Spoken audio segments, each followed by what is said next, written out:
Alléluia, shalom, gloire à Dieu. Nous bénissons le nom du Seigneur et nous demandons à tous ceux qui sont connectés de faire signe de leur présence. Que Dieu soit loué, glorifié. Que le Seigneur Dieu puisse bénir ce moment qui nous permet encore d'être ensemble, d'être connectés. La Bible déclare là où deux ou trois sont réunis en son nom, il est au milieu d'eux. Et nous croyons que Dieu est avec nous en ce jour, maintenant. Et nous demandons à tout le monde de faire signe de leur présence. Et Dieu va nous bénir. Shalom, shalom.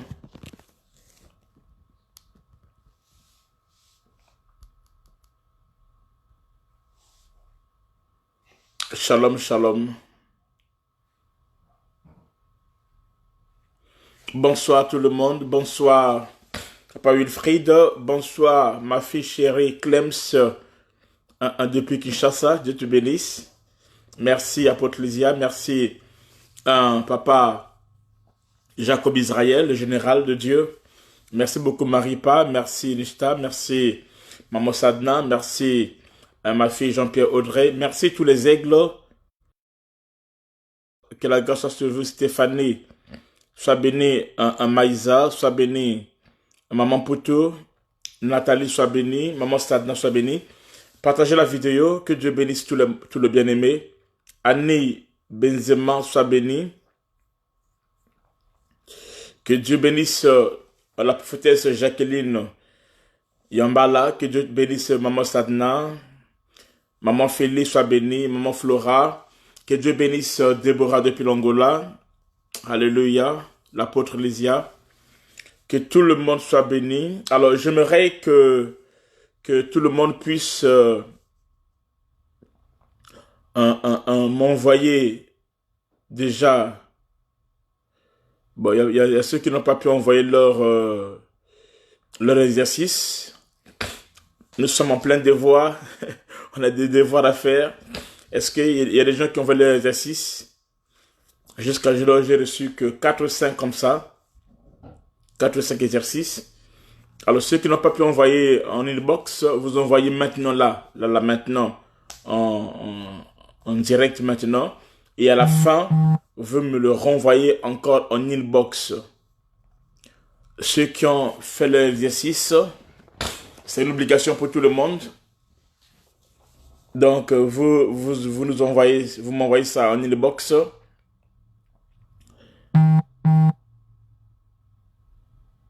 Et vous affichez ça maintenant.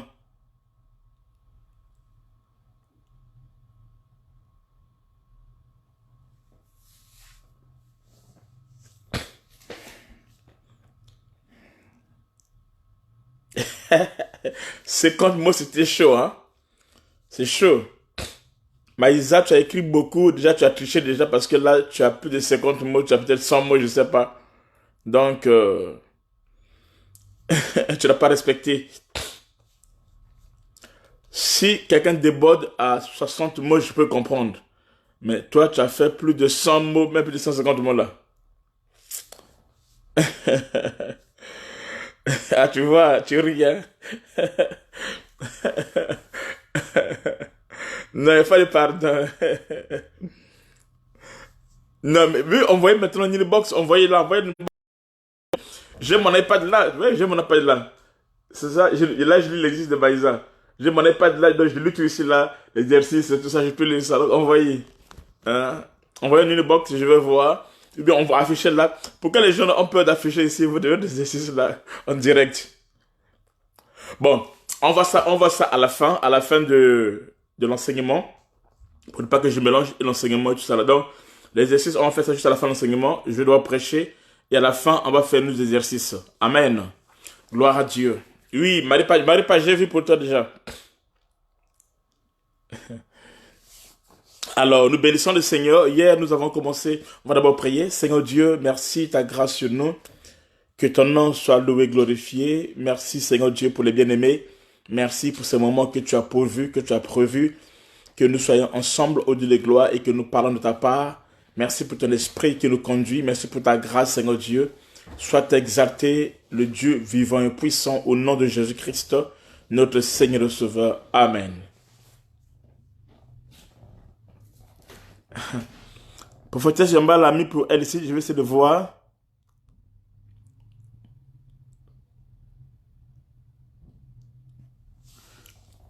En plus, tu as fait moins de 50 mots déjà. Hein. Prophétesse Yamba, là, tu as fait moins de 50 mots déjà. J'ai pas tout lu, mais je sais que c'est déjà moins de 50 mots.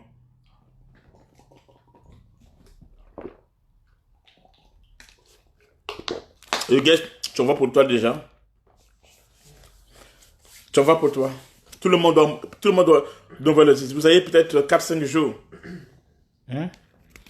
C'est comme ça que vous faites à l'école? Je ne comprends pas. Ou parce que le chose de Dieu vous négligez. Alors je vais lire un peu ce que la prophétesse Yambala a écrit. Elle dit la nuit est avancée, le jour est proche. Le jour de l'avènement, de l'enlèvement, la rencontre dans les airs entre Christ et le Sauveur, le Messie du nom de Jésus, né prophétiquement de 5 mères différents représentant Israël et les nations, l'épouse qui se prépare comme la reine Esther à la rencontre du roi. C'est bon. C'est bon. C'est bon. Ça, c'est bon. C'est bon. Félicitations. Bon. Ok, on va...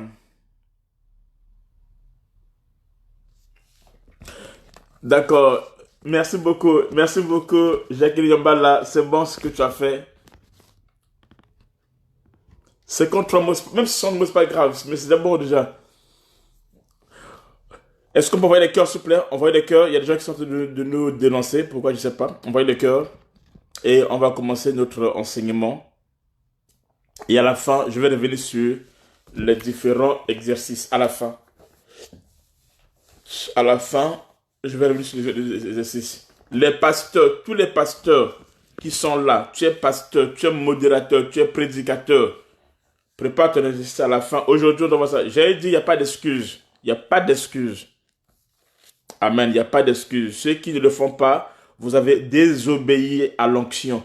Vous avez foulé mon onction au pied. C'est ce que ça veut dire. Vous avez foulé ma grâce à moi au pied. C'est ce que je vais comprendre par là. Amen. Parce que j'ai parlé, maintenant on n'est pas fait. Ça veut dire quoi?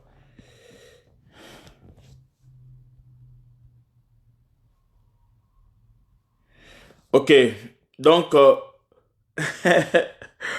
peut-être Jacqueline en bas, la sois bénie. Tout à l'heure, je vais revenir sur ton exercice. Merci beaucoup. L'obéissance vaut mieux que le sacrifice. C'est ça, un fils. Sois béni. Alors, donc, nous prenons nos Bibles rapidement. Nous lisons dans Genèse 30, versets 37 à 38. Non, Genèse 30, le verset, je vous donne le verset. Genèse 30, 37 à 43. Genèse 30, 37 à 43. Vas-y.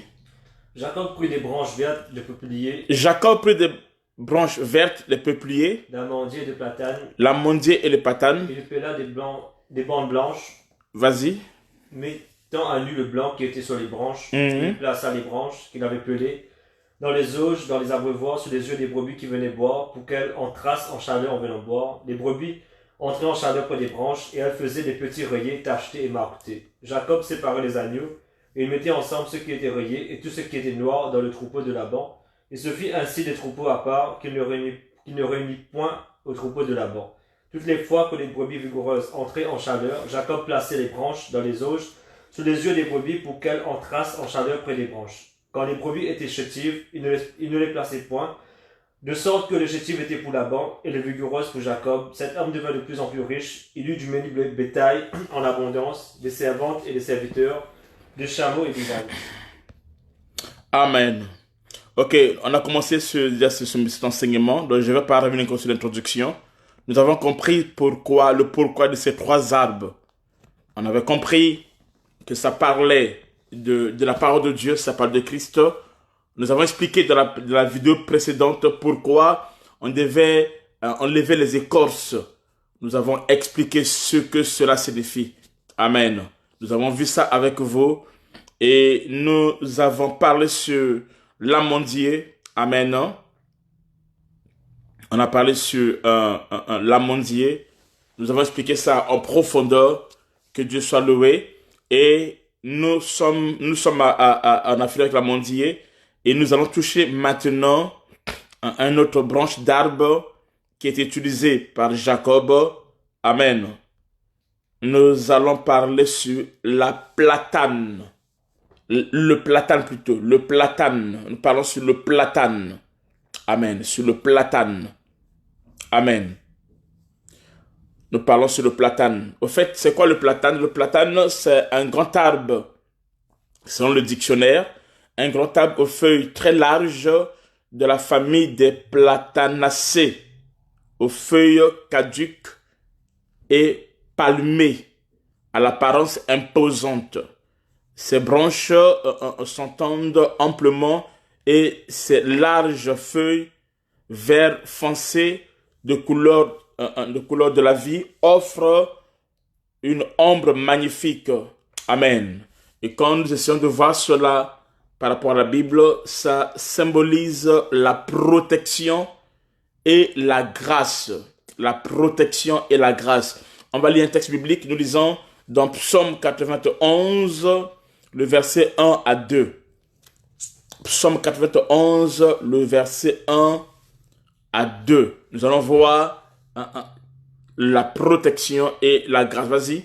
Celui qui demeure sous l'abri du Très-Haut. Celui qui demeure sous l'abri du Très-Haut. Repose à l'ombre du Tout-Puissant. Repose à l'ombre du Tout-Puissant. Je dis à l'Éternel. Je dis à l'Éternel. Mon refuge et ma forteresse. Mon refuge et ma forteresse. Mon Dieu en qui je me confie. Mon Dieu en qui je me confie. Donc celui qui se repose à l'ombre du Tout-Puissant. Continue, vas-y. Demeure sous l'abri du Très-Haut. Il demeure sous l'abri du Très-Haut. Amen. Amen. Il est sous la protection divine. Amen. N'oubliez pas que ici le Seigneur a été fait comme l'arbre. Amen. Et c'est la même chose qui se passe avec le platane. Ça veut dire que celui qui demeure sous l'abri du Très-Haut repose à l'ombre du Tout-Puissant. Amen. Il repose à l'ombre. Celui qui demeure sur l'abri du Très-Haut repose à l'ombre du Tout-Puissant. Il dit, l'Éternel est mon refuge et ma forteresse, mon Dieu en qui je me confie. Amen. Donc cet arbre ici qui est tellement grand, tellement élevé, avec des feuilles. Amen. Ses branches sont amples et ses feuilles sont larges. Vert foncé de couleur de vie. Amen. Ça nous parle, c'est un type de Christ. C'est un type de Dieu. Amen. C'est l'image de Dieu lui-même en qui on peut se reposer sous son ombre. Amen. Sous son ombre, sous l'ombre du Tout-Puissant. Amen. Celui qui demeure sous l'abri du Très-Haut se repose à l'ombre du Tout-Puissant. Amen. Amen. On peut se reposer à l'ombre du Tout-Puissant lorsque, amen, on se confie en notre Seigneur Jésus-Christ.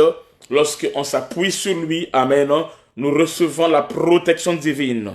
Dans ce table ici, c'est l'image du Christ. Amen. Celui dont les Écritures déclarent comme l'arbre. On peut lire ça dans Jean 15, versets 1 à 2. Dans les Écritures, le Seigneur déclare comme l'arbre. Jean 15, 1 à 2. Je suis le vrai cep et mon Père est le vigneron. Tout sarment qui est dans moi et qui ne porte pas de fruits, il le retranche, et tout sarment qui porte du fruit, il l'émonde afin qu'il porte encore plus de fruits. Voyez-vous, le Seigneur se révèle comme un arbre. Amen. Il est comme un arbre. On peut lire encore dans Luc 23, verset 31.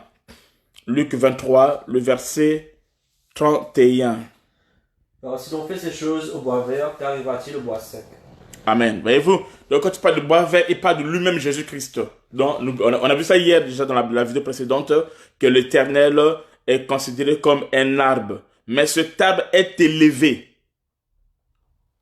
Contraire à l'amandier, le platane est un arbre qui est très très élevé. Amen. Cet arbre qui est élevé ici, ça parle de la grandeur de Christ. Le fait que le platane est un arbre qui est très élevé, qui est très haut, amen, qui est très grand de taille, cela nous parle de la grandeur de Christ. C'est l'image de la grandeur de Christ. Amen. Amen. Alors, quelque chose qui se passe encore, c'est que le platane perd chaque année son écorce extérieure. Amen. Amen. Par bande ou par plaque, laissant voir son écorce intérieure, lisse, blanchâtre. De chaque année, le platane perd son écorce. Amen. Extérieure, afin de révéler son écorce intérieure. Alors ça, c'est quelque chose de très capital. Amen. Tout à l'heure, je vais revenir là-dessus. En hébreu, le nom de ce table vient du verbe ara, qui signifie dénuder. Voyez-vous? Dénuder. Amen. Ou mettre à découvert. Alors cela est exactement en rapport avec ce phénomène qui se passe avec le platane, qui fait ce que à chaque instant, elle fait tomber ses écorces extérieures pour révéler ses écorces intérieures, sa partie intérieure. Et ça, cela est prophétique. Amen. Cela est bon prophétique. On va relire quelque chose. Nous lisons dans Genèse 30. Là, on va le lire à versets 37 à 38. Jacob prit des branches vertes de peuplier, d'amandier, de platane. Il y pela des bandes blanches, mettant à nu le blanc qui était sur les branches. Ok. Amen. Donc, Jacob savait déjà que le platane, dans ses habitudes, dans son fonctionnement, dans son système déjà, amen, il y avait la possibilité de faire quoi? D'enlever ses écorces extérieures afin de montrer ses écorces intérieures. Donc, ce que Jacob vient de faire ici, le platane lui-même, il fait ça déjà. Et cela nous parle de la gloire de la divinité. Tu vois ce verset. Il déclare existant en forme de Dieu, Jésus-Christ, qui est ce ton grand arbre. C'est dans Philippiens, je pense. Existant en forme de Dieu, il ne s'est pas regardé égal à Dieu, mais qu'est-ce qu'il a fait? Il s'est dépouillé lui-même. Amen. Jésus-Christ s'est dépouillé. Tu as trouvé? 2, 6, 7, 8. Philippiens 2. 6, 7, 8. Philippiens 2, 6 à 8. C'est ça. Hein. Philippiens 2, 6 à 8. Lequel, existant en forme de Dieu, voyez-vous, le Jésus-Christ existant en forme de Dieu, n'a pas regardé comme une proie à arracher d'être égal avec Dieu. Il n'a pas regardé comme une proie arrachée d'être égal avec Dieu, Mais s'est dépouillé lui-même. mais il s'est dépouillé lui-même, comme le platane s'est dépouillé lui-même. Christ aussi s'est dépouillé lui-même. En prenant une forme de serviteur. En prenant une forme de serviteur. En devenant semblable aux hommes. En devenant semblable aux hommes. Et ayant paru comme un simple homme. Ayant paru comme un simple homme. Il s'est humilié lui-même. Il s'est humilié lui-même. Se rendant obéissant jusqu'à la mort. Même jusqu'à la mort de la croix. Jusqu'à la mort de la croix. Voyez-vous, il existait en forme de Dieu, mais qu'est-ce qu'il a fait? Il s'est dépouillé. La capacité de se dépouiller, amen, était avec le platane. Le platane a la capacité de se dépouiller lui-même. Amen. Et de montrer sa réalité intérieure. Amen. Ses écorces intérieures. Il enlève ses écorces extérieures toute seule, et après il montre ses écorces intérieures. Or, ce que le platane faisait, pour que Jacob puisse l'utiliser, parce que le platane était un type de Christ qui avait la capacité de se dépouiller lui-même.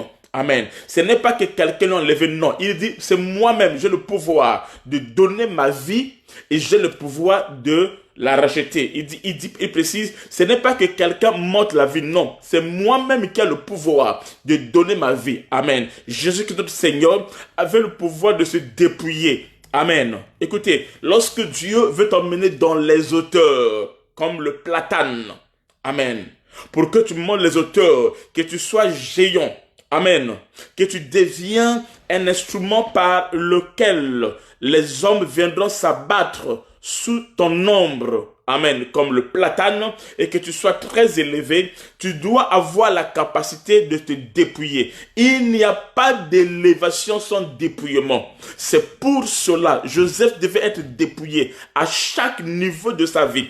À chaque élévation de Joseph, il y a eu un dépouillement. C'est-à-dire qu'il fallait qu'il enlève les habits. La Bible déclare, quand ses frères l'ont pris, lorsque les frères devaient le vendre, ils ont fait quoi? Ils l'ont enlevé les habits de sa tunique multicolore. Tu ne peux pas hériter, amen, la tunique de Pharaon, du roi, amen, la tunique de l'élévation. Si tu n'as pas eu la capacité d'abord, amen, d'enlever les tuniques multicolores, la tunique du berger, amen, la tunique d'un gérant, d'une maison et consort, amen, amen. Si tu n'es pas en mesure de te dépouiller de notre vieil homme, de se dépouiller de certaines réalités de la vie, il sera difficile que nous soyons élevés et qu'on puisse porter la tunique de gloire. Joseph devait enlever la tunique du berger afin de porter la tunique du roi, du premier ministre. La tunique du premier ministre ne viendra pas tant qu'on ne s'est pas dépouillé. Amen. Amen. De la tunique qu'on avait avant. Il y a certaines personnes, c'est-à-dire Dieu pour t'élever, il va d'abord te briser. Il va te façonner. Il va enlever ton orgueil.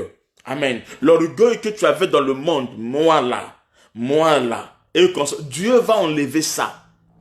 Dieu va vaincre ça, cet orgueil-là, cet esprit qui était en toi, d'âme de fer, cet esprit qui était en toi. Moi, on ne me parle pas comme ça. Moi, on ne me corrige pas. Moi, tout comme ça. Amen. Ces choses se passent dans le monde. Quand quelqu'un vient dans le Seigneur, Dieu enlève cet orgueil. Dieu rabaisse cela. Dieu dépouille notre orgueil. Il dépouille, amen, notre vieil homme. Notre vieil homme doit être dépouillé. Il y a beaucoup de gens, ta vie est bloquée parce que tu es tellement orgueilleux, tu es tellement sûr de toi, amen, amen, que Dieu doit faire quoi? Le Seigneur doit d'abord nous briser. Une fois qu'il nous brise, et alors nous rentrons dans sa destinée prophétique. C'est pour cela, quand Dieu a appelé Paul, son nom, c'était Saul. Amen. Paul, son nom était Saul. C'était ça, son nom, c'était Saul. Mais avec ce nom-là, ça ne marchait pas. Quand Dieu l'appelle, qu'est-ce que Dieu a fait? Dieu a commencé à briser son orgueil. Pourquoi? Paul était quelqu'un qui était très instruit. Amen. Aïe, aïe, aïe. C'est même ça qui a tué David et qui a tué Judas. Judas, parmi tous les apôtres, il était le plus intelligent. Donc Judas, Matthieu, consort. On verra ça dans en profondeur. Judas était très intelligent. Ok? Parmi les apôtres. D'abord, son nom veut dire louange. Judas, il était pratiquement le seul qui était originaire de la Judée. La plupart des apôtres étaient de l'autre là, de l'autre là. Oh là là, comment c'est parti? De Galilée, merci. Ils étaient les Galiléens. Des pêcheurs, tout comme ça. Mais Judas était Judée. Les hommes de Judée, c'était des calibres, des hommes intelligents. Mais sauf que Judas était avec Jésus-Christ. Mais il a gardé son orgueil. Mais par contre, Paul, qui était aussi quelqu'un de haute classe. Paul n'était pas comme les pierres. Non. Paul, avant de venir au pas du Seigneur, c'était quelqu'un d'une certaine dimension, d'une certaine classe. Amen. C'est une classe. Son père était déjà quelqu'un qui travaillait avec les Romains en ce temps-là, c'était pas n'importe qui. C'est comme ça que Paul avait déjà été hébreu, donc juif. Il était aussi romain. Il avait la double nationalité. Alors en ce temps-là, pour avoir la double nationalité, il fallait vraiment être un élite. C'était pas donné à n'importe qui. Est-ce que vous comprenez? Amen. Donc, maintenant, son nom c'était Saul. Saul. Amen. Qui veut dire un homme élevé et tout ça là. Maintenant, quand Jésus-Christ vient, qu'est-ce que Christ fait? Christ doit amener Paul à devenir, et Saul à devenir Paul. Le mot Paul veut dire petit.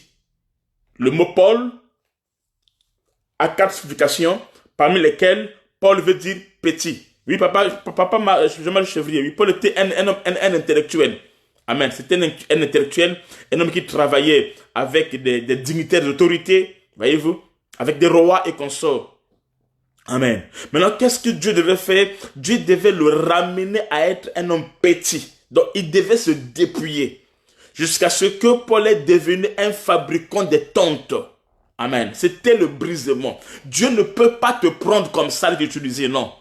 C'est pour cela Moïse, quoique étant choisi par Dieu, mais Dieu devait amener, devait amener Moïse de quitter l'Égypte et d'aller au pays de Madian, amen, pour être dépouillé de toute la sagesse, de toute la connaissance, de certaines réalités, amen, qu'il connaissait par rapport à l'Égypte, du système de l'Égypte, amen, et ensuite faire quoi? L'utiliser pour sa gloire.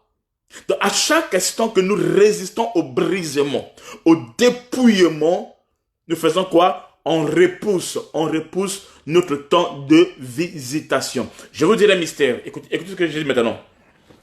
Certains chrétiens, certaines personnes, leur temps de gloire était déjà arrivé. Mais il y a des choses en nous qui peuvent reporter notre saison, qui peuvent reporter le temps auquel Dieu veut nous visiter. Lorsque Dieu ne trouve pas en toi l'attitude qu'il faut, l'atmosphère qu'il faut, Dieu fera quoi? Il va repousser ta saison jusqu'à ce que tu comprennes. Est-ce que vous comprenez? Vous allez voir ça avec Marie, mère de Jésus. Quand l'ange est venu chez Marie, l'ange a dit à Marie, amen, que tu as trouvé grâce, tu vas concevoir, tu mettras au monde un enfant, tu l'appelleras Jésus, tout consort. Voyez-vous, c'était le temps. Mais le fait que, quand l'ange est descendu, l'ange parlait avec Marie. Et à côté de l'ange, il y avait le Saint-Esprit. L'ange était venu pour faire quoi? Pour libérer le message. Et le Saint-Esprit devait faire quoi? Entrer en action pour couvrir Marie de son ombre. Donc, chacun d'eux a sa mission. L'ange libère le message. Dès qu'il finit, le Saint-Esprit rentre en action. Il couvre Marie de son ombre. Maintenant, le temps que l'esprit doit couvrir Marie de son ombre ne dépend pas de l'esprit, non. Ça dépend de la fin de la causerie entre l'ange et Marie. Ça veut dire quoi? Tant que Marie et l'ange continueront à parler, ils feront quoi? Ils vont mettre en stand-by le Saint-Esprit qui doit agir. Donc le Saint-Esprit sera en pause, il ne fera rien jusqu'à ce que les deux puissent arrêter de parler. Donc l'ange finit sa mission et alors maintenant l'esprit va rentrer. Or, pour que l'ange puisse finir sa mission, il faut que Marie accepte. Il faut que Marie ouvre le cœur. Il faut que Marie puisse se disposer. Mais tant que Marie est en train de discuter avec l'ange, amen, à chaque instant, l'ange parle. Il lui parle. L'ange parle, il dit non, toi tu es l'ange. Certainement, vu que vous les anges là-bas au ciel, vous ne connaissez pas les réalités de nous les humains. Chez nous les humains, on ne peut pas être enceinte tant qu'on ne connaît pas d'homme. Il dit mais moi je ne connais pas d'homme, comment cela se fera-t-il? Donc l'ange est obligé encore d'aller chercher des exemples afin de faire comprendre Marie que son miracle était possible et que son temps était là. Il est obligé d'aller dire, écoute, je vais t'expliquer encore en d'autres termes. Tu vois ta cousine, ta parenté, ta cousine Elisabeth, celle que tu connais, elle est stérile, elle est déjà avancée en âge. Je t'apprends déjà, ça fait 6 mois qu'elle est enceinte, sauf qu'elle s'était cachée. Elle s'était cachée quelque part. Voyez-vous, pendant 5 mois, elle s'est cachée quelque part. Mais ça fait déjà 6 mois déjà qu'elle est enceinte. Voyez-vous, et ce n'est que quand l'ange a dit cela, que Marie a décidé, ah d'accord, oui, bon, je pense que tu as raison. Ok, bon, je suis la servante du Seigneur, qu'il me soit fait selon ta parole. Et en ces temps-là, l'ange a fait quoi? L'ange est parti à quitter. Et dès que l'ange a quitté, le Saint-Esprit maintenant fait quoi? Est rentré à l'œuvre. Donc, tant que tu discutes avec l'ange que Dieu t'a envoyé, tu discutes avec la volonté de Dieu, tu discutes et consort, tu reportes toi-même le temps de ta visitation, le temps de ta bénédiction, l'orgueil, lorsqu'on n'arrive pas à s'humilier, lorsqu'on n'arrive pas à opérer, amen, amen, à s'humilier qu'on sort, on fait quoi? Nous reportons nous-mêmes. La Bible déclare Dieu résiste, il résiste aux orgueilleux, c'est-à-dire il résiste aux orgueilleux. Amen. Dieu résiste aux orgueilleux. C'est pour cela le platane comprend qu'à chaque instant, même lorsqu'il a la gloire, lorsque sa peau qui lui donne de la valeur, qui attire la convoitise des hommes et consorts, lorsqu'il voit cela, avant qu'il soit élevé, qu'est-ce qu'il fait? Lui-même déjà, il enlève cela. Amen. Et il se débarrasse de cela afin, amen, hein, d'être dans le plan de Dieu. Tu dois vaincre l'orgueil. Amen. Tu dois vaincre l'orgueil. S'il y a quelque chose que moi je déteste, c'est l'orgueil. Amen. Dieu résiste aux orgueilleux. Amen. Est-ce que vous comprenez? L'orgueil dans l'église va nous apprendre, va nous emmener à rater beaucoup de choses, à repousser. Amen. On ne discute pas avec Dieu. Quand Dieu a dit on doit se repentir, c'est-à-dire quoi? On doit se repentir, c'est tout. Amen. C'est ça la différence entre Saoul et David. Saoul a fait moins de péchés que David. Mais David a fait plus de péchés. Mais sauf que David était un homme humble. Un homme qui reconnaissait ses erreurs. Un homme qui reconnaissait ses péchés. Et un homme qui se repentait. Et alors il était l'homme selon le cœur de Dieu. Mais Saoul n'a pas fait de péchés graves comme les gens pensent, non. Mais sauf qu'il était orgueilleux. Et à cause de l'orgueil, amen, il a déchiré l'habit du sacrificateur. Amen. Dans l'habit de Samuel. À cause de son orgueil, il est allé même consulter, invoquer l'esprit de mort. Est-ce que vous comprenez? À cause de son orgueil, Dieu l'a rejeté. Dieu l'a abandonné. Au lieu de s'humilier, Dieu l'a résisté. Au lieu de s'humilier, amen, il a continué à combattre David. Amen. Alléluia. C'est pour cela que Dieu a dit à Nebuchadnezzar, en parlant sur l'arbre qui était très élevé, il dit que, amen, tu seras chassé parce que Nebuchadnezzar était un roi. Mais il fallait qu'il soit restauré. Mais tellement qu'il était orgueilleux. Ma Babylone, que j'ai bâtie pour ma splendeur, que j'ai bâtie par ma force. Donc, Nebuchadnezzar croyait que c'était lui qui avait agi. Or, Nebuchadnezzar, au début, était un instrument entre les mains de Dieu. Il était un instrument entre les mains de Dieu. Mais à cause de son orgueil, il a cru que les choses devaient se passer selon lui. Amen. Que les choses se font selon lui. Dieu a dit, bon, d'accord, ok, on va voir. Amen. En ce temps-là, maintenant, tout le verset là. On dit, tu seras chassé, tu seras dans la forêt. Maintenant, heureusement pour lui, il a compris et il a enlevé la peau. Et pourtant, il était un arbre élevé. Il était un arbre très élevé. Et la Bible déclare, les oiseaux du ciel venaient s'abriter sous son ombrage. Amen. Sur sa cime qui était très élevée. Amen. Non? Donc, lorsqu'on parle de l'élévation, quand Dieu t'élève, je donne le secret, malgré l'élévation, humilie-toi. Il n'y a que un qui doit être élevé, il s'appelle Jésus-Christ. Amen. Quand Dieu t'élève, ne sois pas séduit par l'élévation. Non. Humilie-toi devant la présence de Dieu. Reconnais que tu es fils et que lui est le Père. Reconnais que toi tu es chair et que c'est lui qui est Dieu. Reconnais que tu es l'instrument et que c'est lui qui t'utilise. Amen. Amen. C'est ça la vraie élévation qui vient de la part de Dieu. Et ça, l'Église a perdu cela. Amen. Mais le platane comprend cela. Qu'il doit s'humilier. Tu as trouvé? Daniel 4, 31. Vas-y. La parole était encore de la bouche du roi. Nebuchadnezzar, quand va-t-on lever le royaume? On te chassera du milieu des hommes. Écoutez. On va t'enlever le royaume. Daniel combien? 4, 31, 32. Daniel 4, 31 à 32. C'est très bien. Je vais creuser là. Daniel 4, 31 à 32. Mais écrivez ça s'il vous plaît. Daniel 4, 31 à 32. Vas-y. Donc la parole était encore de la bouche du roi. La parole était encore dans la bouche du roi. Une voix descendit du ciel. Une voix descendue du ciel. Apprends au roi Nebuchadnezzar Il dit, apprends, roi Nebuchadnezzar. qu'on va t'enlever le royaume. On va t'enlever le royaume. On te chassera du milieu des hommes. Écoutez, on t'enlève le royaume. Amen. On va te chasser. On va te chasser du milieu des hommes. Tu auras ta demeure avec les bêtes des champs. Donc, écoutez, le roi va être chassé du milieu des hommes.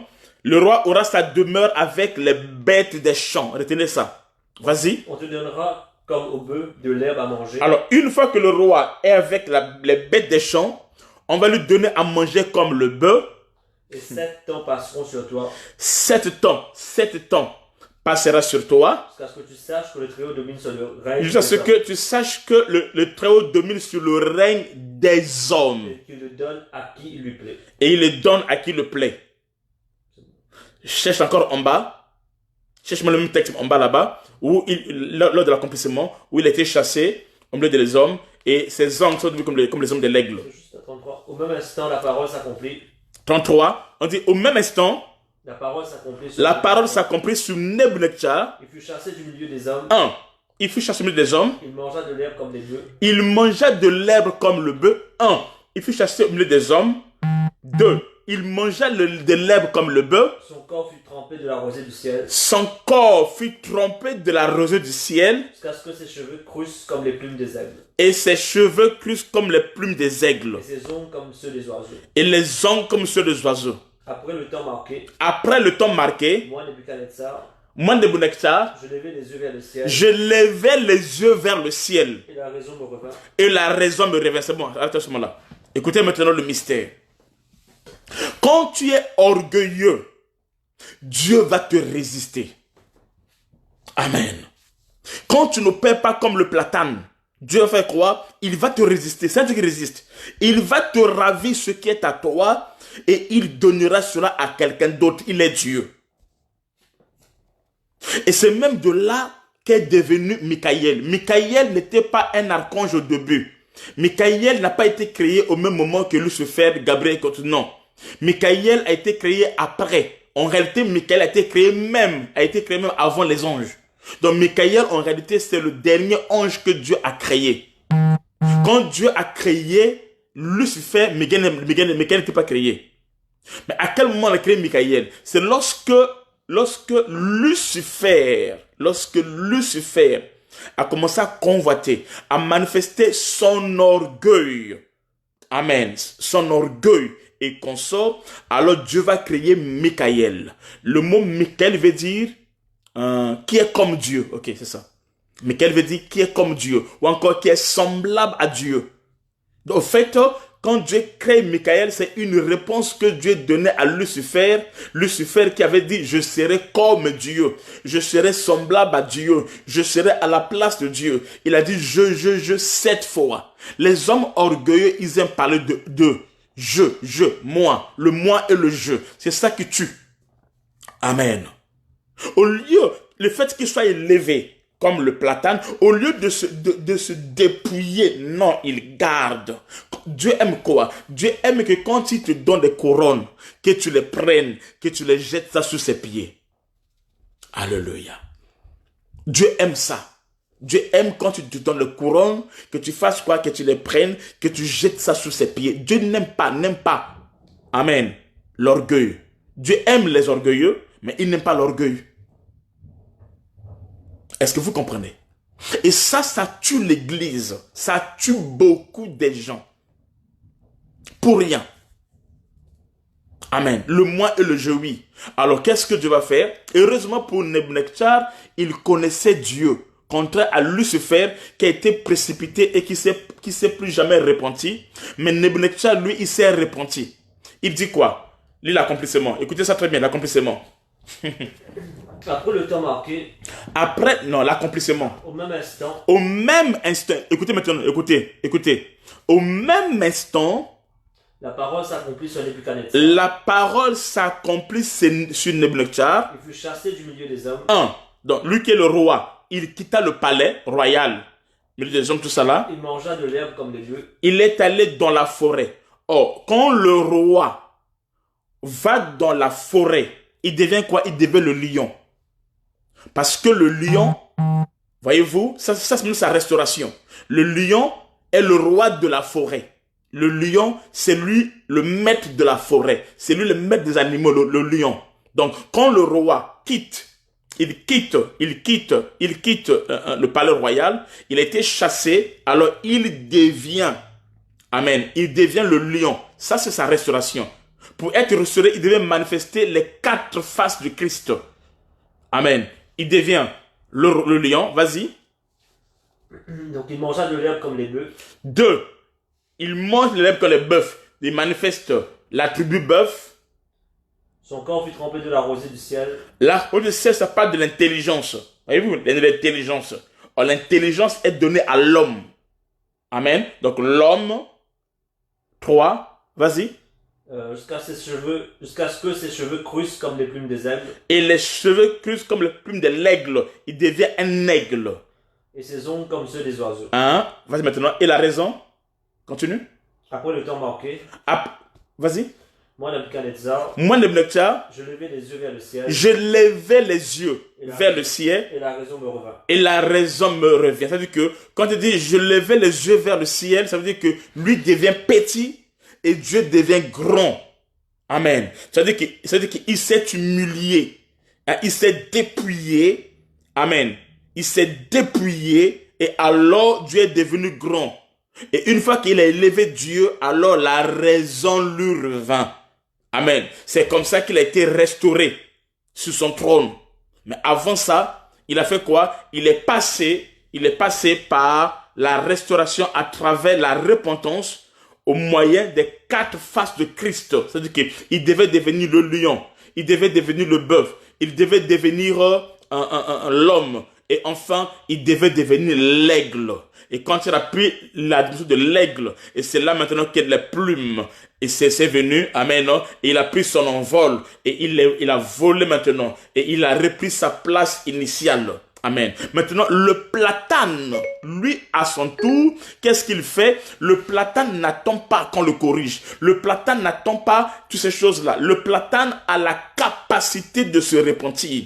Le platane a la capacité de se dépouiller. Amen. De sa gloire, de ce qui fait sa gloire, afin de manifester la divinité de Christ. Ce qui tue l'église, c'est l'orgueil. Amen. Quand tu es orgueilleux, Dieu va te résister. Que tu es orgueilleux, amen, non? Il va te résister. Tu vas attrister le Saint-Esprit. Tu vas éteindre en toi le Saint-Esprit. Alléluia. Est-ce qu'on est là? Est-ce qu'on est là? Ce soir, quelle que soit la dimension de l'orgueil, de la jalousie, de la haine, de l'hypocrisie, amen, qui dominait ta vie, cela doit tomber au nom de Jésus-Christ de Nazareth. Amen. Un orgueilleux, c'est un vantard. David, a dit, il faut que je me rappelle. Devant le Seigneur, on doit se rabaisser. Devant la parole de Dieu, on se rabaisse. Tout le monde se fait dans Actes. Dans Actes des Apôtres ici, il dit que la parole de l'homme soit reconnue comme menteur et Dieu seul pour vrai. C'est Romains 3. Romains 3, merci. Amen. Alléluia. Est-ce que vous comprenez? Amen. Loin de là, 3-4. Romains 3, 4. Loin de là, que Dieu au contraire soit reconnu pour vrai et tout homme pour menteur. Ok. Que Dieu seul soit reconnu pour vrai et tout homme pour menteur. Comment tu veux te justifier devant Dieu? Quand tu ne payes pas ta dîme, tu es orgueilleux. Donc tu ne reconnais pas que c'est Dieu qui te donne la force pour accueillir ses richesses. Quand tu n'arrives pas à prier à genoux, quand tu n'arrives pas à fléchir tes genoux dans la prière, il y a des gens qui sont là, ça fait longtemps qu'il a fléchi ses genoux dans la prière. C'est-à-dire quoi? C'est-à-dire que tu n'es pas humble, tu es orgueilleux. Devant Dieu, tout genou fléchira. Ce soir seulement, pas ce soir, prends l'engagement ce soir de fléchir tes genoux, mais pendant 10 minutes, 20 minutes, devant Dieu. Amen. Et l'élever, le glorifier. Ça fait combien de temps que tu as prié en se prosternant? Ça fait combien de temps que tu as prié en s'allongeant à terre, dans ta chambre, devant Dieu, dans sa présence? Ça fait combien de temps? Amen. Ça fait combien de temps? Élève Dieu. Amen. Élève Dieu. Reconnais que sans Dieu, tu n'es rien. Il dit, si je ne bâtis pas, celui qui bâtit, bâtit en vain. Si je ne veille pas, celui qui veille, veille en vain. Élève Dieu dans ta vie. Élève Dieu dans ton église.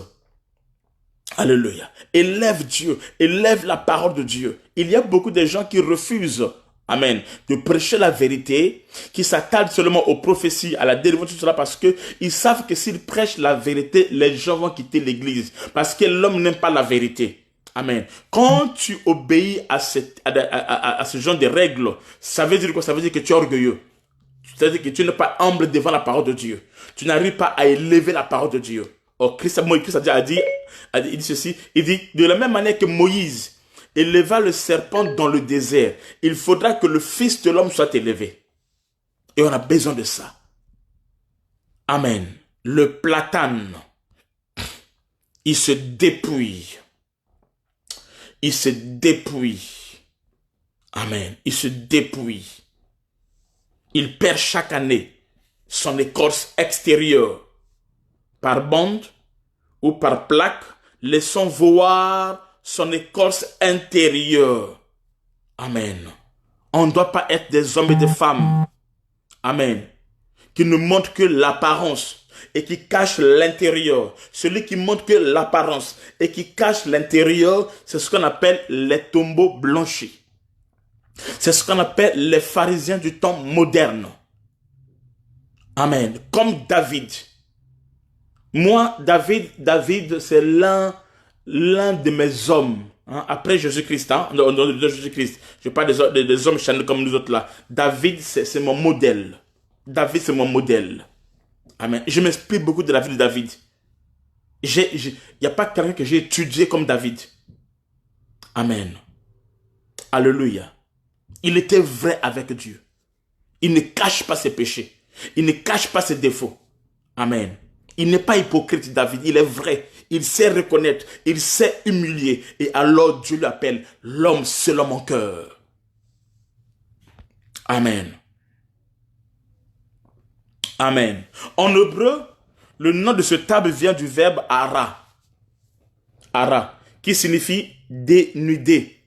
Donc les gens voyant comment le platane à chaque instant se déshabille, et les gens l'appelaient ara. Et ara veut dire quoi? Dénuder. C'est-à-dire mettre à découverte. Amen. C'est pour cela, Jacob comprenait cela, il pouvait faire quoi? Il pouvait enlever l'écorce. Amen, non? Et mettre le platane à découvert. Et ensuite faire quoi? Le prendre, le mettre dans l'eau. Amen. Amen. Amen. Le mettre à découvert. Amen. Devant le troupeau de Laban. Amen. Jacob plaça les branches provenant de cet arbre et d'autres devant le troupeau de Laban à Haran en Syrie, en Orient. Amen. Ces arbres étaient pelés. Dans ces arbres, on avait levé leurs écorces. Ce qui mettait à nu, découvert par, amen, non? Par ceux qui étaient là, par les brebis. N'oubliez pas que l'arbre symbolise un homme. On a lu ça avec vous dans Jean 15, où Christ dit, je suis le sarment. Amen. Jean 15, verset 1. Vas-y. Je suis le vrai cep, mon père est le vigneron. Ah, d'accord, je suis le vrai cep et mon père est le vigneron. Amen. Amen. Donc l'arbre dans la Bible, ça symbolise un homme. L'arbre aussi symbolise aussi les peuples. L'arbre est le symbole d'un homme. L'arbre est aussi le symbole des peuples. On va lire ça dans Ésaïe 5, 7. Ésaïe 5, verset 7.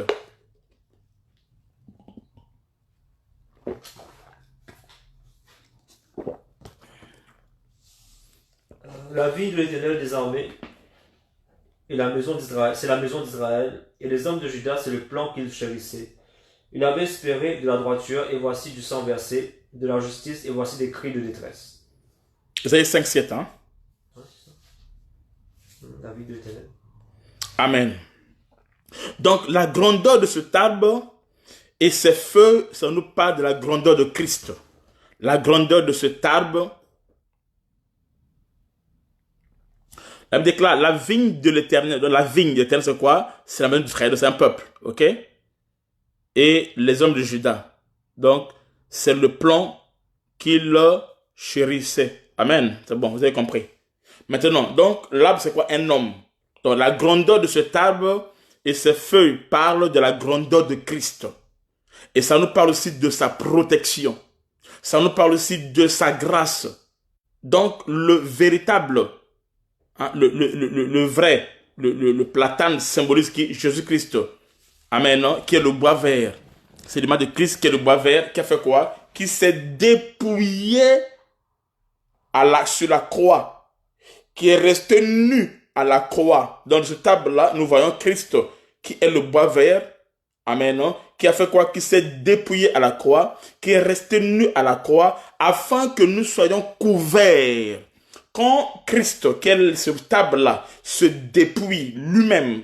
Amen. Il se dépouille lui-même, existant en forme de Dieu. Il ne s'est pas regardé égal à Dieu. Mais qu'est-ce qu'il a fait? Il s'est dépouillé lui-même. Amen. C'est pour quelle raison? C'est pour nous vêtir. Amen. Quand Christ se dépouille, quand Christ se met nu à la croix, c'est pour nous couvrir de sa justice. Amen. C'est pour se réserver quelque chose. Lorsque l'agneau, au temps d'Adam, amen, on l'avait tué, on a enlevé sa peau, c'était pour quoi? C'était pour couvrir Adam. Alors lorsque cet arbre se dépouille, amen, c'est pour quel but? C'est pour nous couvrir de la justice. Amen. Pour nous couvrir de la justice. C'est ça le vêtement blanc. C'est ça le vêtement blanc. Amen. Donc la nudité parle, du péché. On va lire ça. 2 Corinthiens 5, 3. 2 Corinthiens 5, le verset 3.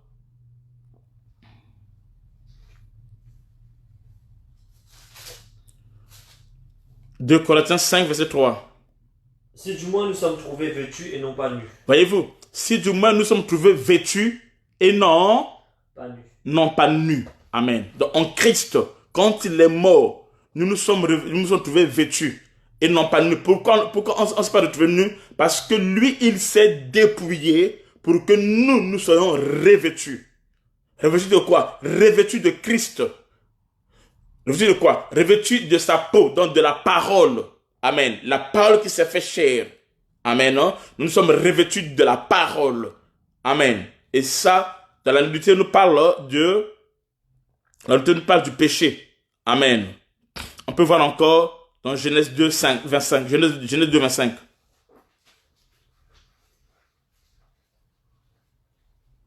Genèse 2, 25. L'homme et sa femme étaient tous deux nus et ils n'en avaient pas point honte. L'homme et la femme étaient comment? Tous deux nus et ils n'en avaient point honte. Ok, donc la nudité nous parle aussi de la honte. Amen. On prend un Ézéchiel 18, 7. Ézéchiel 18, 7. La nudité nous parle aussi de la pauvreté. Il s'est fait pauvre afin que nous devenions riches. La nudité nous parle aussi de la pauvreté. Qu'il n'opprime personne, qui rend au débiteur son gage, qui ne commet point de rapine, qui donne son pain à celui qui a faim, et couvre d'un vêtement celui qui est nu. Ok, il couvre des vêtements celui qui est nu. Ici, on parle par rapport aux dettes et consort celui qui a faim, tout consort. Dans la nudité, nous parle aussi de la pauvreté. La nudité nous parle aussi de la misère. Quand il est nu, c'est-à-dire qu'il est dans la misère. On peut voir ça dans Ésaïe 20, 3 à 4. Ésaïe 20, 3 à 4.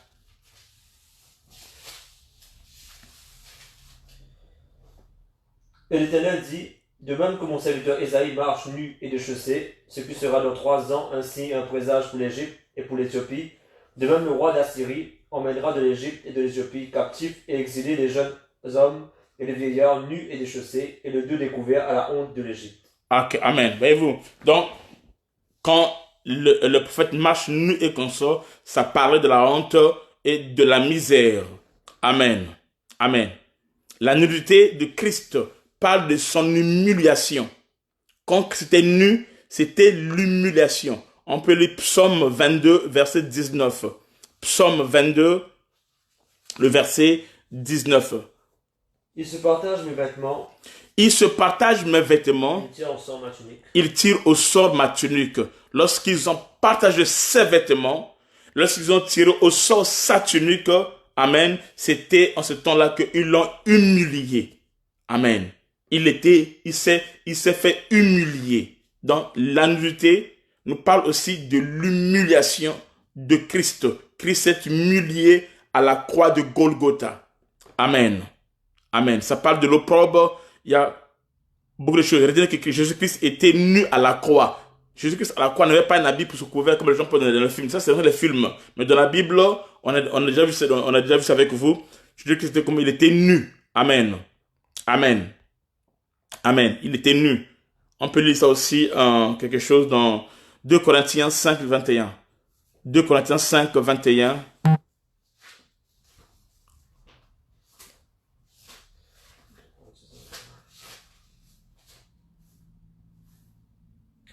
Celui qui n'a pas connu le péché, il a fait devenir péché pour nous, afin que nous devenions en lui justice de Dieu. Amen. Amen. 2 Corinthiens 8, 9. Il s'est fait pauvre.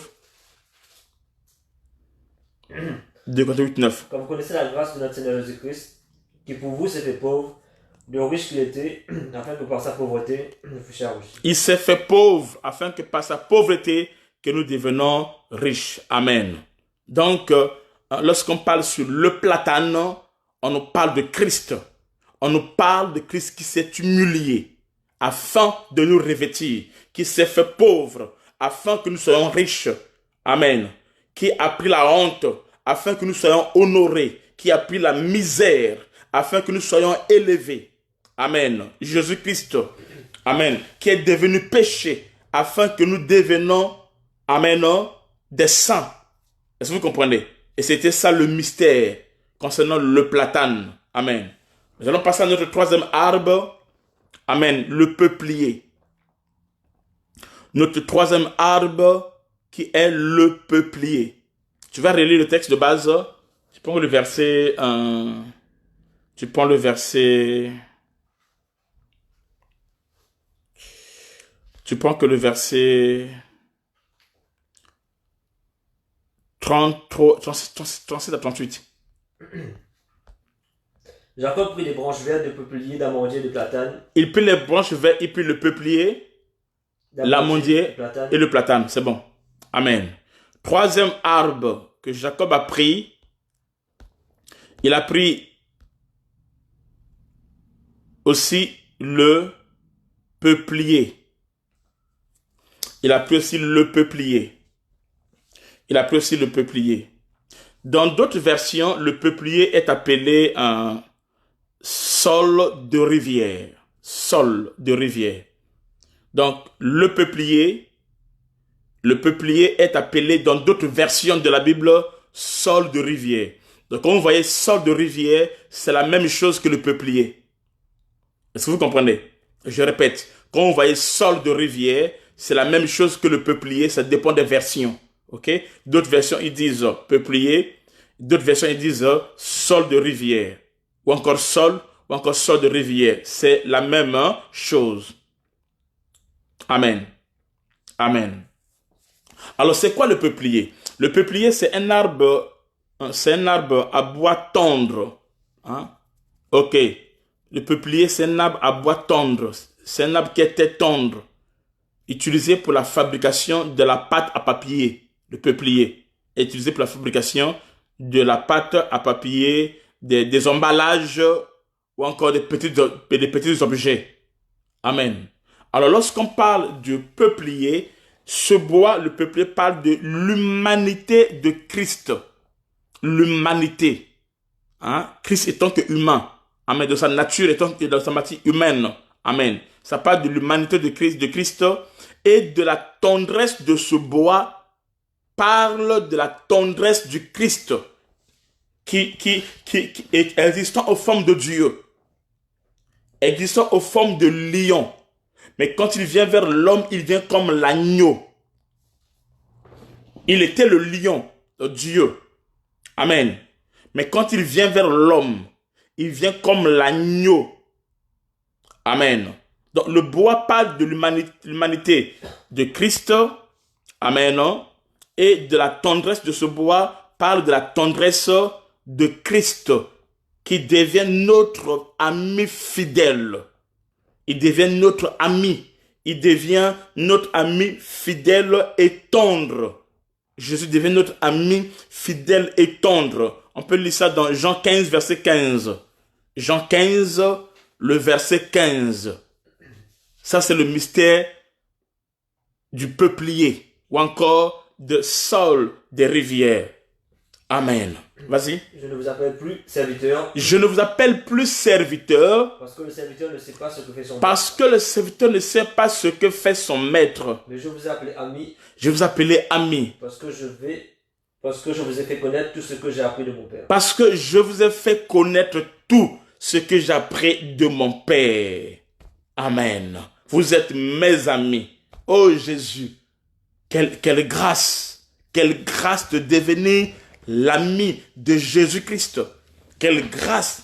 Amen. Quand il parle de ça, il parle de ça avec tendresse. Vous sentez en lui la tendresse. Vous sentez en lui l'amour. Amen.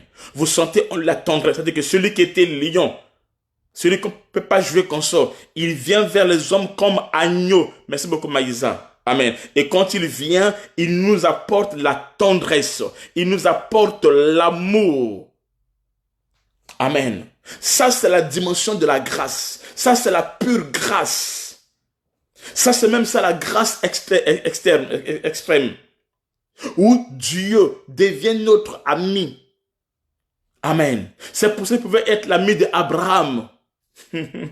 Pourquoi? Un mystère. Il pouvait être l'ami de Lazare. Et quand les gens disent, attends, lui qui était ami de Lazare, ne pouvait-il pas faire que son ami ne meure point? Amen. Mon ami de tous les jours, celui qui ne m'abandonne pas, même dans la tombe, il n'a pas abandonné Lazare. Quand les hommes t'abandonnent, une femme peut t'abandonner, un homme peut t'abandonner. Mais Jésus-Christ comme ami, merci beaucoup, ma fille Audrey. Amen. Il a un bon cœur. Yes, il a un bon cœur. Amen. Et il partage ses secrets. Il dit, répète le verset. Alléluia. Je ne vous appelle plus serviteur. Je ne vous appelle plus serviteur. Parce que le serviteur ne sait pas. Parce que le serviteur, quand il y a un serviteur, c'est qu'il y a un maître. Il y a un seigneur. Et le serviteur devient esclave. Amen. Amen. Celui qui obéit aux ordres. Il dit non, ce n'est plus comme ça là. Vas-y. Mais je vous appelais ami. Mais je vous appelais ami. Parce que je vous ai fait connaître tout ce que j'ai appris de mon Père. Parce que je vous ai fait connaître la parole. Tout ce que j'ai appris de mon Père. Tout ce que le Père m'a donné. Tout ce que le Père a mis en moi. Tout ce que le Père m'a révélé. Moi, j'ai pris ces choses, je vous ai révélé. Je vous ai fait connaître tout. Alléluia. Pas un peu, pas juste une partie, qu'il a caché une partie. Il n'a rien caché. Amen. Amen. Il dit parce que je vous ai fait connaître tout. Le mot tout là, ça m'intéresse beaucoup. Amen. Tout ce que j'ai appris de mon Père. Amen. Jésus ne cache rien, il n'épargne rien, il te donne tout. Il nous donne tout. Il nous prouve tout. Il nous prouve son amour. Il n'y a pas une partie qu'il a gardée, non. Amen. Tout son amour a été déversé. Tout son amour a été révélé. Alléluia. Amen. Oui, beaucoup. Merci beaucoup. Reza Bedo, mon nangayi yamotema, mon ami de cœur, mon ami de tous les jours. C'est pour cela, même dans le rêve, quand tu attaques dans le rêve, il intervient. Parce qu'il opère dans tous les domaines de ta vie. Amen. Et il ne t'abandonnera jamais. La plus grande avec Dieu, c'est de devenir son ami. Amen. C'est-à-dire d'entrer dans les alliances. Amen. C'est un amour fidèle, comme le dit ma fille Joséphine. Amen. Amen. C'est un ami. Amen. C'est un amour d'alliance. C'est le mari véritable. Oui, il n'y a pas d'égoïsme. Il n'y a pas d'égoïsme avec Christ. Alléluia. Il nous montre tout. Il nous montre tout. Il ne cache rien. C'est pas comme ton mari qui cache son salaire. Tu ne sais même pas combien il gagne. Ou ta femme qui cache son salaire, qui achète une maison. Et toi, tu n'es même pas au courant. Ne sais pas cet amour des hommes là. Hein? L'amour qui vient qu'à la fin du mois. Quand le salaire rentre. C'est là où il y a l'amour. Après, vers le 15, le 16, là, le 20, il n'y a plus d'amour. Non, je ne parle pas de ça. Amen. Mais je parle de cet amour véritable, où il est prêt à donner sa vie pour nous. Amen. Amen. Alléluia. Un amour véritable. C'est pas quand l'autre a des problèmes, tu quittes le foyer. Non. C'est pas ça. Ça, c'est l'amour des hommes. L'amour des hommes est compliqué. C'est compliqué, vraiment. Et Jésus. Amen. Le peuplier. Amen. On va lire encore le texte encore. Matthieu 11. Matthieu 11, 28 à 30. Matthieu 11, 28 à 30. Et Jésus, l'Érina dit, il est mon tout. Toi, tu dis quoi? Toi, tu dis quoi? Toi, tu dis quoi? Jésus est qui pour toi? Non, non. L'Érina dit, il est mon tout. Mais toi, tu dis quoi? Et Jésus. Amen. Venez à moi. Il dit, venez à moi. Vous tous qui êtes fatigués, chargés. Vous tous qui êtes fatigués, chargés. Je vous donnerai du repos. Je vous donnerai du repos. Prenez mon joug sur vous. Prenez mon joug sur vous. Et recevez mes instructions. Et recevez mes instructions. Car je suis doux et humble de cœur. Car je suis doux. Je suis comment? Hein? Doux et humble de cœur. Il dit, Jésus dit, car je suis doux et humble de cœur. Voyez-vous? Et vous trouverez du repos pour vos âmes. Doucement, doucement. Il dit, Jésus dit, dans ce verset, il dit, je suis doux et humble de cœur, et vous trouverez les repos pour vos âmes. Alléluia. Non, répète ça. Écoutez ça très bien. Venez à moi, vous tous qui êtes fatigués. Venez à moi, vous tous qui êtes fatigués, chargés. Je vous donnerai du repos. Je vous donnerai du repos. Prenez mon joug sur vous. Prenez mon joug sur vous. Et recevez mes instructions. Et recevez mes instructions. Car je suis doux et humble de cœur. Car je suis doux et humble de cœur. Et vous trouverez du repos pour vos âmes. Et vous trouverez du repos pour vos âmes. Alors quand il dit, car je suis doux et humble du cœur, là il manifeste l'attribut du peuplier. De cet arbre, amen, l'attribut du peuplier, de cet arbre qui est le sol des rivières. Amen. Amen. Vous allez voir tous les textes bibliques où on parle du peuplier. Je répète, le mot peuplier, c'est aussi sol de rivière, c'est la même chose. Amen. Où on parle du mot peuplier, vous allez voir qu'il y a toujours de l'eau qui est à côté. De l'eau qui est à côté. On va voir ça. Nous prenons Psaume 137. Mon époux. Je dis excellent époux de Christ. Yes, Dieu. Eh, ma fille, Dieu. Amen. Quelqu'un me dit, il est mon bouclier. Raissa Bedo dit, mon époux véritable. Yes. Maman Mélanie Moukala dit, doux et humble pour toujours. Yes. Amen. Alléluia. Raissa Bedo dit, mon parfumeur. Yes, Jésus-Christ. Amen. Amen. Ya Titi, grâce, il donne que des cœurs, rouge, jaune, bleu, tout cela. Quel amour, alléluia. Dieu bénisse. On va lire Psaume 137, versets 1 à 2. Psaume 137, 1 à 2. Écoutez. Sur les bords des fleuves de Babylone. Sous les bords des fleuves de Babylone. Nous étions assis et nous pleurions. Nous étions assis et nous pleurons. Et en nous souvenant de Sion. En nous souvenant, on pensait de Sion. Au sol de la contrée. Au sol de la contrée, nous avions suspendu nos arbres. On a suspendu nos arbres. Donc, ça dit que ils étaient là. Est-ce qu'on peut m'afficher ça? On peut afficher ça. Il y a quelque chose à vous montrer. Ils étaient là, à Babylone, où ils étaient déportés. Zambé, mon Dieu. Amen. Est-ce que vous m'affichez le texte, s'il vous plaît? Kachandrio, Maïsa, qui encore? Nishta, Pasteur Vivian, s'il vous plaît. Amen. Bon, répète. Écoutez. Sur les bords des fleuves de Babylone. Sous les bords du fleuve de Babylone. Nous étions assis et nous pleurions. Nous étions assis et nous pleurions. En nous souvenant de Sion. En nous souvenant de Sion. Au sol de la contrée, nous avions suspendu nos arbres. Au sol de la contrée, c'est-à-dire que au bord des vêtements, là, au bord du fleuve, là où ils étaient, il y avait les sols. J'ai dit les sols ici sont les peupliers. Amen. Ils avaient des sols. Maintenant, lorsqu'on leur demandait de chanter les cantiques de Sion, ils n'ont pas chanté les cantiques de Sion. Qu'est-ce qu'ils ont fait? Ils ont pris les sols. Ils ont pris leurs armes. Leur arbre. Ils ont fait quoi? Ils ont mis. Amen. Ils ont mis là-bas. Amen. Ils ont suspendu leur harpe. Ils ont arrêté de chanter. Ils ont pris leur harpe. Ils ont mis ça sur les peupliers. Ils ont pris leur harpe, au lieu de chanter, ils ont mis sur les peupliers. Amen. Alléluia. Parce que c'était à lui que revenait l'adoration. C'était à lui que revenait la louange. Lorsque leurs ennemis leur demandaient de chanter les cantiques de Sion, ils ont dit, comment pourrons-nous chanter sur une terre étrangère? Cela était impossible.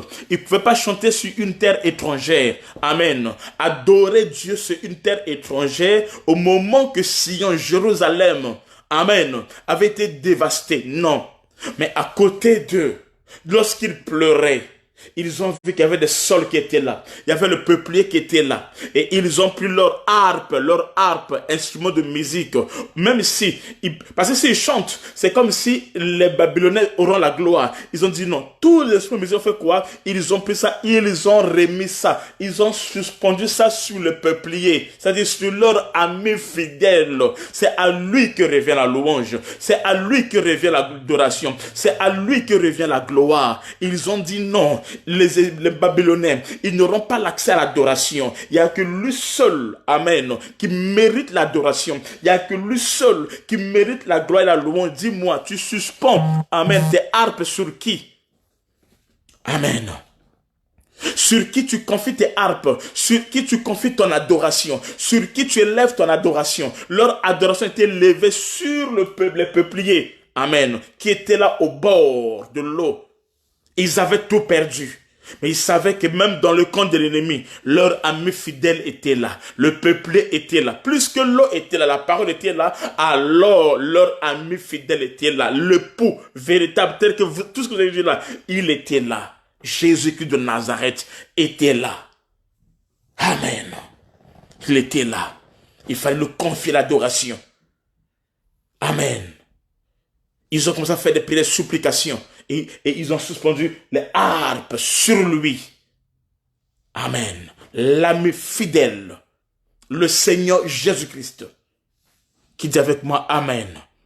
On y connaît le texte encore, nous lisons dans Ésaïe 44, 3 à 4. Ésaïe 44, Amen. 3 à 4. Quels que soient les temps difficiles que tu traverses, tu dois arriver à reconnaître ce qui est présent. Quel que soit là où tu es, même dans la prison, dans les difficultés, dans la citerne, là où on t'a jeté, tu dois te forcer à reconnaître la présence de Dieu qui est là et t'appuyer sur cette présence.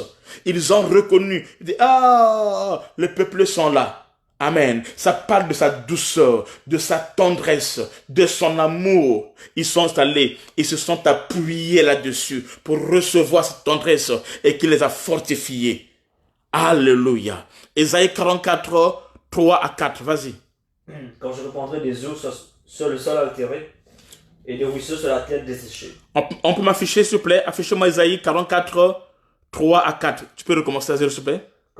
Car je répandrai des eaux sur le sol altéré et des ruisseaux sur la terre desséchée. Je répandrai mon esprit sur ta race et ma bénédiction sur tes rejetons. Ils pousseront comme au milieu de l'herbe, comme les sols près des courants d'eau. Est-ce qu'on peut m'afficher le verset, s'il vous plaît? Ok, merci beaucoup.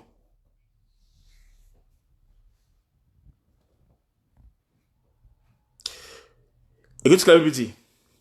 Car je répandrai des eaux sur le sol altéré et des ruisseaux sur la terre desséchée. Quand tu passes des moments difficiles, des moments de galère, des moments de crise, d'angoisse, de rejet et consort, Dieu dit, je répandrai des eaux sur le sol altéré et des ruisseaux sur la terre desséchée.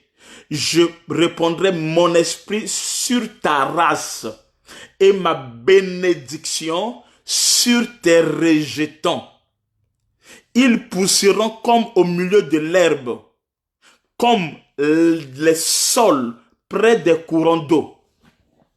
Alléluia. Comme des sols, comme les peupliers près des courants d'eau, ils pousseront.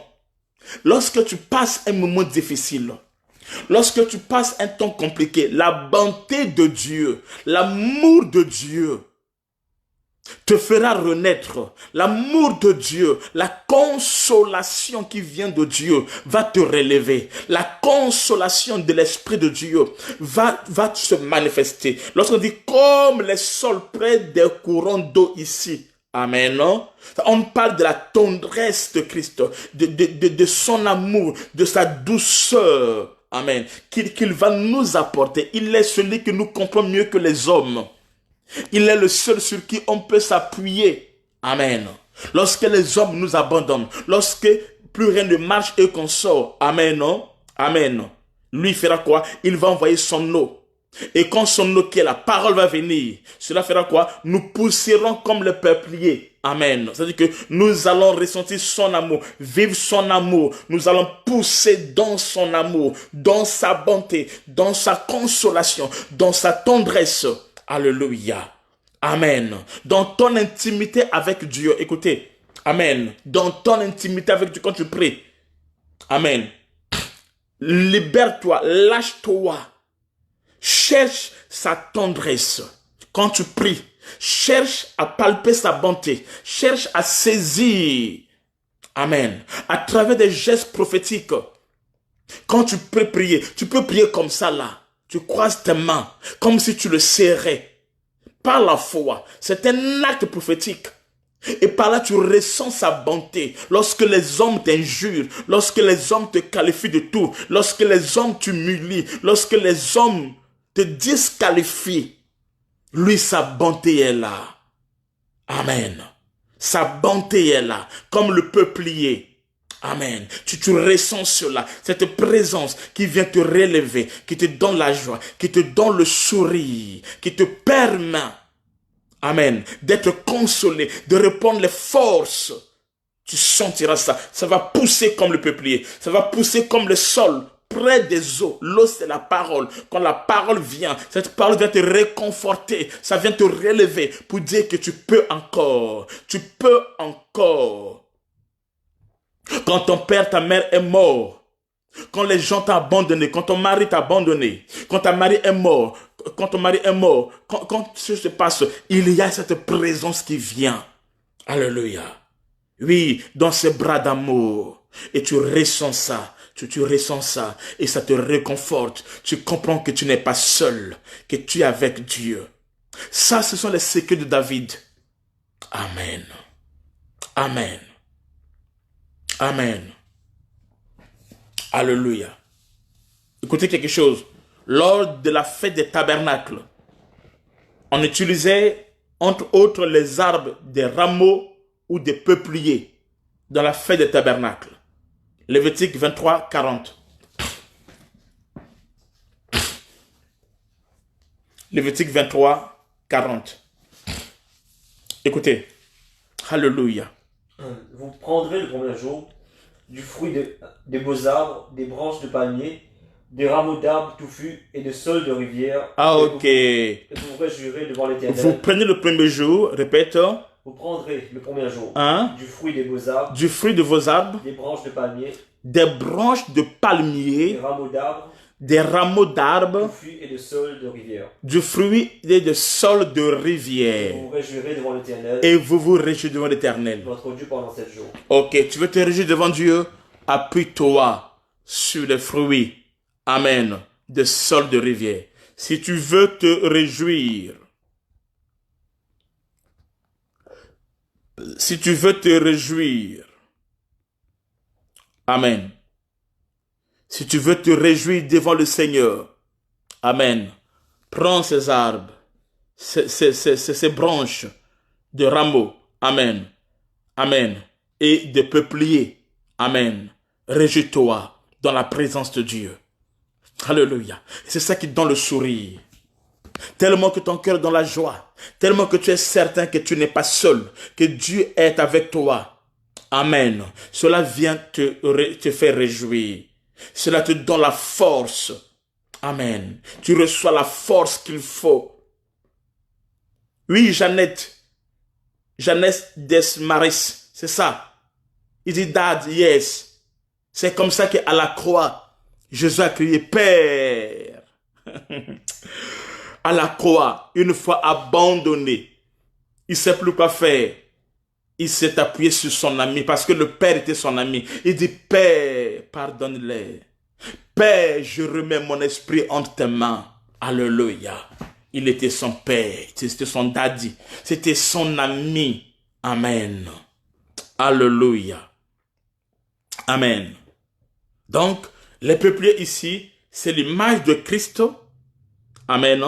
Et dans l'homme, nous voyons Joseph, qui était un rejeton d'un arbre fertile près des eaux, qui s'est confié en Dieu, son Père. Amen. Qui n'a pas marché selon ses conseils des méchants, qui ne s'est pas assis en compagnie des moqueurs, mais qui trouve son plaisir dans la loi de l'Éternel et qui le médite jour et nuit. Il est semblable à un arbre planté près d'un courant d'eau. Amen. Et qui ne manque pas à produire en sa saison. Soyons donc les imitateurs de Christ. Donc le peuplier est très courant sur les rives de cours d'eau, les fleuves, les rivières. Amen. Amen. Les Juifs exilés, ils pleuraient, mais ils respondirent leur harpe aux peupliers de la contrée qui étaient sur le bord de Babylone, Ephrata, où leur vainqueur leur demandait de faire quoi? De chanter de la joie, quelque chose comme de Sion. Mais ils répondirent, comment chanterons-nous des cantiques de l'Éternel sur une terre étrangère? Amen. Amen. Écoutez quelque chose. Sur le plan prophétique, il y a un mystère. Amen. Pour que nous servons Dieu comme il faut d'abord que nous soyons libres. Qu'on quitte d'abord. Je garde ça. Je finis, je vais clôturer par là. Amen. Je vais clôturer par là. Les écorces du peuplier parlent aussi de nos coutumes qu'on doit enlever. On doit enlever nos coutumes, notre vieil homme, le monde et tout cela afin d'hériter le royaume des cieux. Amen. Donc nous comprenons que les 3 arbres qui sont mis dans l'eau dans l'abreuvoir avaient aussi pour but de séparer les brebis de Jacob et celles de Laban. De la même manière aussi aujourd'hui, la parole de Dieu, amen, dans le monde est en train de nous sanctifier, c'est-à-dire de nous mettre à part pour un usage saint. Amen. La parole de Dieu nous met à part pour un usage saint. Amen. Elle est en train de nous séparer, de séparer les enfants de Dieu, de les brebis, et les enfants de Laban, qui est l'image de la loi ou encore du diable. Amen. Amen. Ok, je clôture par là. Est-ce que quelqu'un a des questions? Si quelqu'un a une question, tu poses ta question. Alors, envoyez-moi tout ici, plus ici en direct et en inbox vos devoirs. Vous allez m'envoyer tous vos devoirs en inbox. Juste à la fin du programme là. Amen. M'envoyez tous vos devoirs et Dieu sera glorifié. Que Dieu vous bénisse. Quelqu'un a une question? Demain, nous commençons. Demain, c'est mercredi, hein? Jeudi. C'est jeudi demain? Jeudi. Ok. Demain, jeudi, nous commençons un enseignement puissant qui a pour thème les mystères des jeux de la création. Que personne ne manque. Que personne ne manque. Que personne ne manque. Invitons les autres. Amen. Invitons les autres. Invitons les autres. Invite tes amis, tes connaissances, tes parents, les païens, les chrétiens, les pasteurs, tout ce que tu veux. Invite-les. Amen. Demain, nous allons commencer un enseignement puissant. Ne ratez pas l'introduction. L'introduction nous permet de comprendre déjà la suite. Amen. Donc, ne ratez pas l'introduction. Donc, demain, nous allons commencer. Amen. Nous allons commencer nous allons commencer à l'autre là. Quoi? Nous allons commencer l'enseignement sur les mystères. Amen. Non?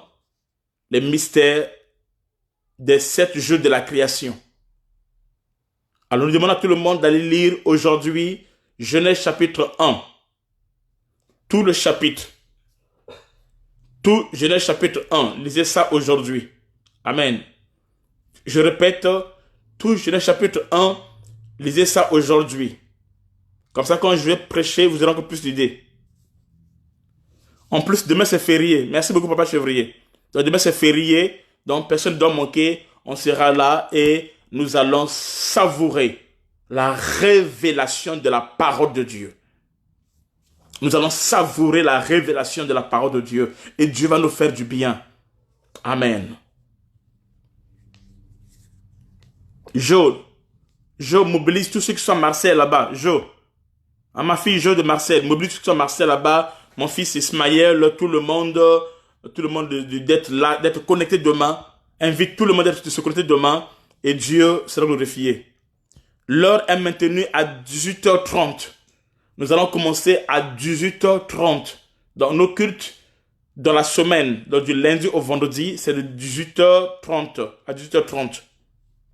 Et au lieu de faire 2 heures, désormais nous allons faire 1h40, 45 minutes, 40 minutes. On fera plus 2 heures. Amen. Et Dieu va nous bénir. Dieu va nous bénir puissamment, richement. Que Dieu vous bénisse. Rendez-vous à demain. Que la grâce soit sur vous. Je vais prier pour vous. Seigneur, merci pour les bien-aimés, pour mes frères et sœurs. Laisse que ton nom soit élevé, témoigné, glorifié. Au nom de Jésus-Christ de Nazareth, notre Seigneur et Sauveur. Amen. Que Dieu vous bénisse. À demain.